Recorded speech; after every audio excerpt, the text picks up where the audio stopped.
legitimizes. I mean, COVID it accelerates the process of digitalization and automatization. It legitimizes the deployment of mass surveillance, even in democratic countries, and it makes surveillance go under your skin. This is Richard Werner, the top academic scholar in the world on central banking. He wrote the book and did the documentary, The Princes of the Yen, about the Japanese central bank. Here he is in Malmo, Sweden, in May. The nature of this CBDC, what is it actually going to look like? They never talk about that. Right. But I heard one European central banker tell me what it's going to look like. He saw it. He was invited to one of the old central banks in Europe that are very much promoting this, and they showed him. And he's a top executive director of another central bank in Europe, and there's no reason to believe that he was telling me a story. And he was around this large and would be implanted under your skin. A key difference with the CBDC is that central bank will have absolute control on the rules and regulations that will determine the use of that expression of central bank liability, and also we will have the technology to enforce that. What he just told you is if you're not allowed to buy chocolate, your money won't work to buy chocolate. If you're not allowed to go more than 5 kilometers from your home, your car or your money won't work more than 5 kilometers from your home. Just imagine the situation when everybody goes around all the time with some biometric bracelet or other device that constantly monitors what's happening inside your body. So the moment your body temperature starts rising or there are other signs that something is wrong, the health authority knows that you're sick and you're isolated, and that's it. That's the end of the epidemic. If we had such a system today, there won't be COVID. The same system that can know if I just got COVID or I have the flu can also know if I'm angry or if I'm bored or if I'm happy. Yeah, many of the things that I visit a lot, both Europe and North America and China. And one of my main impressions is that many of the things I talk about and people in the West react with apprehension and fear, in China, the reaction to exactly the same topics is excitement. Wow, we can do that.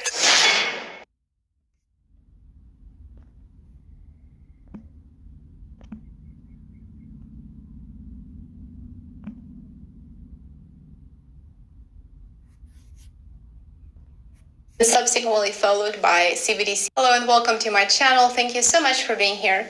This is totally unnoticed. Federal Reserve just who are following how the CBDC adoption is progressing around the world. Unfortunately, what I'm about to share with you went virtually unnoticed. Federal Reserve just announced that it is launching FedNow instant payments in July of this year. In a variety of other countries, central bank instant payment options have been subsequently followed by CBDC trial rollouts. This is just several months away and nobody seems to know much about it. Surprisingly, we don't hear about it at all amid the financial sector crisis that has been unfolding for over a week now. Silvergate, SVB, Signature Bank, Credit Suisse have been on the front pages, but FedNow instant digital payments are about to change the banking sector this summer. TD Cowen analyst said, FedNow will represent a material change in how consumers use electronic money. He believes that nearly every bank and credit union will offer the service, with most coming on board over the next year.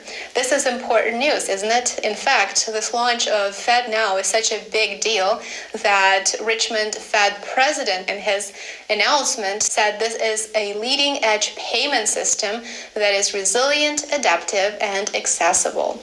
Comment below and let us know what you think about the timing of this launch. The banking banking crisis, and now the digital payment platform. So let's take a look at more details. What exactly is FedNow service? It is the Federal Reserve's digital payment system. As the name suggests, it simplifies payment services for banks of all sizes by offering around-the-clock daily instant payment services. In addition to that, the system will allow bill payments, money transfers, and other consumer activities. In most cases, transactions will be settled within just 60 seconds and without any interruption. The system is not blockchain-based from what I'm reading. Central bank instant payment programs are new. In fact, the sector was valued at $100 trillion back in 2021, and we can only imagine its valuation in 2023. The leaders of the sector are China and India. The US is on board, but is just now joining. Global data show India is the most active market, with transactions volume hitting $39.8 billion in 2021. But here's the catch. Instant payments have enabled India to expand its e-rupee pilot as part of its CBDC trials. So the more research you do on this, the more it becomes clear that the two systems go hand in hand and serve the same goal. Why are countries adopting it? Well, if you've been keeping up with the latest news on CBDC, the official reasons may sound very familiar to you. According to Global Data Report on Innovation in Instant Payments Trend Analysis, some countries such as India see instant payments as an opportunity to create more financial inclusion by simplifying access to digital banking for those who cannot access a bank account. Sounds familiar, doesn't it? We've heard these exact words when we discussed the recent events in Nigeria. You may recall it. Atlantic Council recently reported that the main objectives for developing Naira were to improve the availability and access to central bank money, support a resilient payment system, encourage financial inclusion, and reduce the cost of processing cash. The Fed says that making funds immediately available will help those who live paycheck to paycheck or small businesses with cash flow constraints by avoiding late payment fees and freeing up working capital to finance growth. The Fed's analysts say FedNow could also cut demand for payday loans as consumers won't have to wait for a check to clear.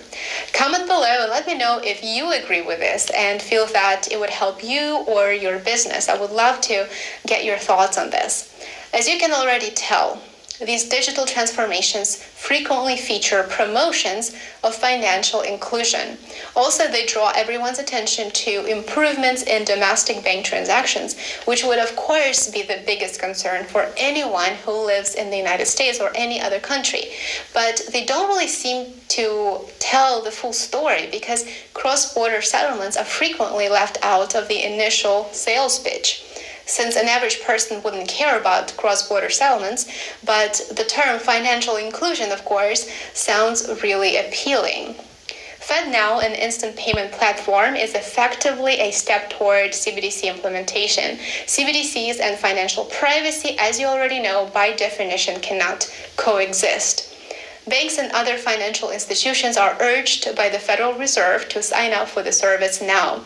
Boston Federal Reserve VP Ken Montgomery says, "With the launch drawing near, we urge financial institutions and their industry partners to move full steam ahead with preparations to join the FedNow service." Also, he said that availability of the service is just the beginning, and growing the network of participating financial institutions will be key to increasing the availability of instant payments for consumers and businesses across the country. According to CNBS, those who support the new payment program say that government payments like those that were issued in the early days of COVID pandemic would have been credited to accounts immediately rather than the days it took to reach most people. Starting in the first week of April, the Fed will begin formally certifying banks to launch the service.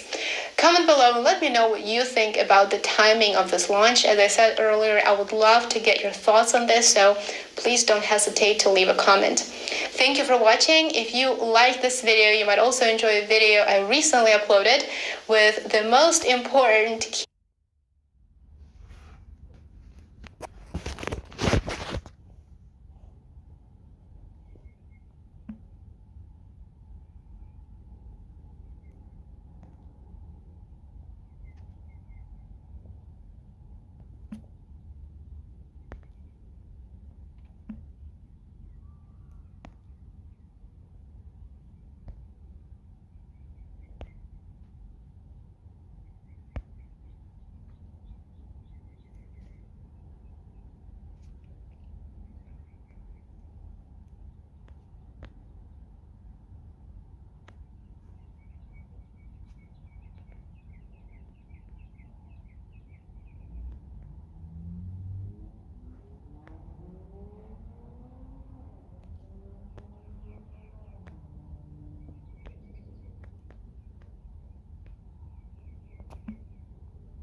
Barakatha Yahweh, Barakatha Yahweh Shai, Barakatha Yahweh, Barakatha Yahweh Shai, Kal Halayim La Yahweh, Bahashem Yahweh Shai, Bahashem Rakah Kodash, giving double honors to the men and the apostles and the elders and the prophets of Great Millstone who teach with truth and sincerity.